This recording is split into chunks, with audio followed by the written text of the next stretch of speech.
Hey, what's up everyone? Today I'm gonna talk about a huge misconception about BFS reels, BFS fishing. All right, and that is BFS is for ultralight fishing only. Now I'm gonna take a step back and tell you guys that it could be potentially my fault too.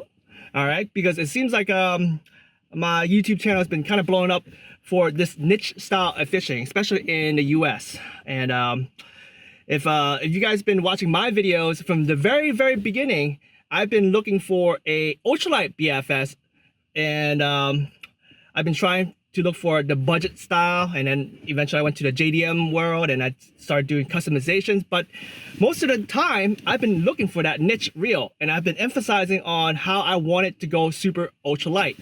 And I think with some of my videos and some of the ways I've portrayed my journey, it's always been, this reel may not be good. It sucks because I can't do, the 1 gram trout magnet, which is a different topic, different story for another video.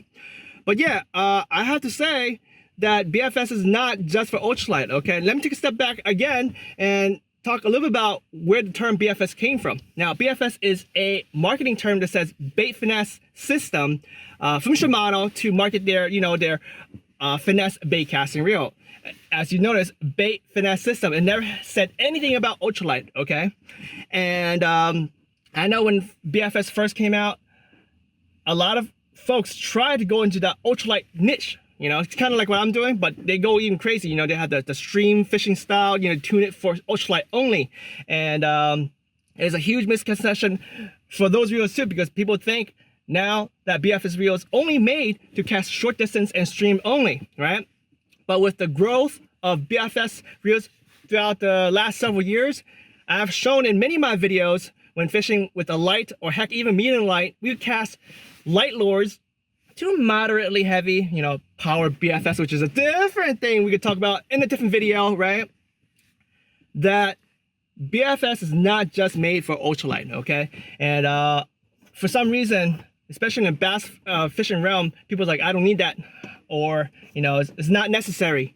You can't cast far. Well, first and foremost, spinning reels, especially in the ultralight side, it could get a little messy when it casts ultralight stuff. And that's the reason why I have left spinning reels. All right, so let me take a moment to talk about what were the issues that I was having when I was fishing ultralight in a spinning outfit. And that was when I fish ultralight lures, very light lures in slack line, that due to the nature of spinning reels, when you reel up, right, the line gets spiraled on, and when you're reeling and you're collecting line onto your spool with slack line, that creates a little bit more line twist than when you have some force pulling your lure. And for me, that was a huge problem when I was using mono, when I was using fluoro. That created a lot of memory on that, and causes wind knots. And then also with the braid, although braid is a little bit better, it creates even crazy wind knots. And you know what's wrong with that situation there? When you get a lot of line twist and memory, you have to cut line. And for having a small spool, you deplete a lot of line very quickly. And very soon, like when you lose more than, let's say, 80% of the max capacity of the spinning reel, you lose distance, you lose accuracy, especially with the nature of spinning reels, because when you cast your lures, the line is spiraling off that spool, right? And as you lose line, that spiral becomes smaller and smaller and is rubbing on the rim of the spinning reel, all right?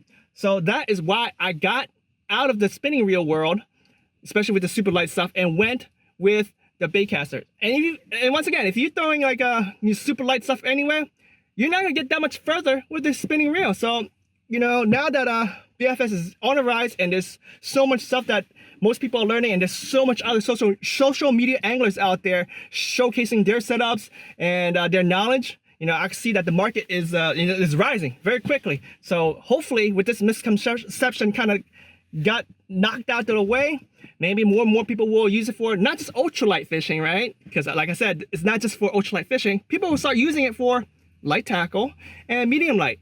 And I have a fan, right, Ruda, he sent me that Dragon light rod, because he watched a lot of my videos, and he knew that, Jimbo, other than your trout fishing, most of your kayak fishing, your pond fishing, you use something more of the light side. So he got me this rod so I could portray in a lot of my adventures, which I have. And it's a great rod. It's amazing.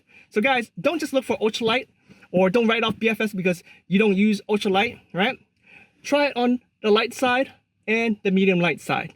And I am gonna be dedicating some of my time, or majority of my time, in 2022 with light and medium light Power BFS. Don't shoot me, guys. Power BFS is a good term, right? Some people don't like the term, right? Because they want to finesse a downside, that lower side. But I think having terms that help separate different gears, different tackle, so that people will know specific setups, so they could catch fish they need to catch, right? So, you know, perhaps the word Power BFS is not a good term.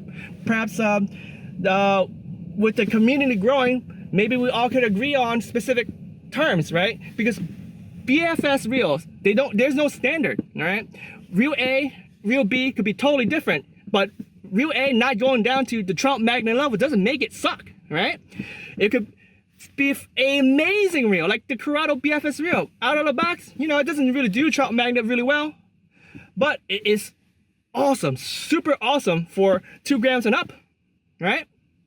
Anyways, enough rambling. Just remember, for those who are new to BFS, or you guys haven't tried things out of ultralight, give it a shot. You know, get a light tackle rod, get a medium light tackle rod, and see what you can do. It's a very, very fun way to fish finesse. And finesse doesn't just go to ultralight. You can do finesse fishing light, a medium light. Heck, you can even do a medium. It really depends. Depends where you are in part of the world and what you guys throw. And potentially, maybe BFS is not for you. You guys can go next level up.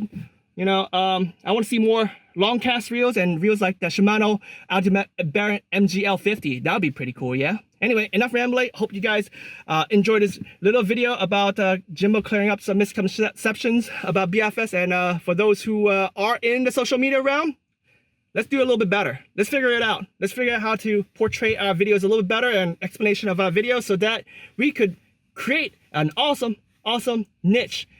You know what? Scratch that. It's gonna become mainstream. Let's go.